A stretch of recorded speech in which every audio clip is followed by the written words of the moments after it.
Hey, what's up? So, really quickly, I want to address an issue that's going around the church nowadays. They're calling it narcissistic theology or narcissistic interpretation. Okay, what that basically means is when we read, let's say, the story of David and Goliath, right? And it's like, okay, I'm the David in this story, right? Or if we read about Samuel and Saul, it's like, okay, I'm the Samuel in this situation, or whatever, right? They're saying that's wrong or that's bad. That no, it's about the guy Samuel. It's a history lesson, right? It's about what God did with Israel and so on and so on. It's not about you at all, right? To put yourself in that situation is narcissistic of you, to think that the world revolves around you, right? But here's what I want to challenge that idea or that thought with is in, I believe it's First Corinthians.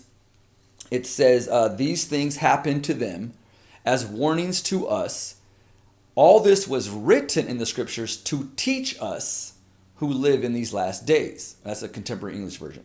And then, so the English Revised Version says, now these things happened unto them by way of example, and they were written for our admonition, upon whom the end of the ages has come. So these things they did happen to these people, David and Goliath, like for example, David and Bathsheba, right?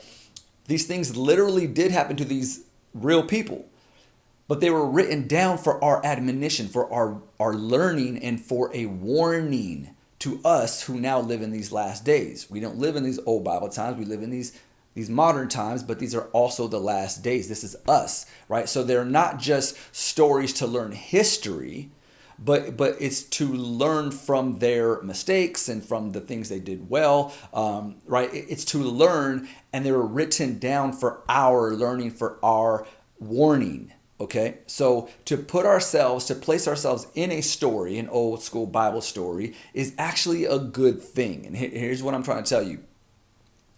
So those who say, "Oh no, it's not about you. It's not about you," I'm saying, scratch that. Okay, it is about you, in the sense that God is speaking to his people right now, nowadays, to you specifically, in whatever year this is, okay, right now through his written word.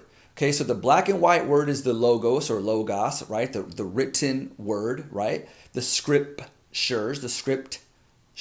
right? And then we have a rhema word, which is the spoken word of the Lord, which will always match up with the logos in a sense of his logic, okay? But it's a rhema word, which means that it's coming from his mouth, from his breath, to you specifically nowadays, today. Okay, so he uses both types of him speaking through his written word and through his speaking impression through his spirit that he talks to your spirit.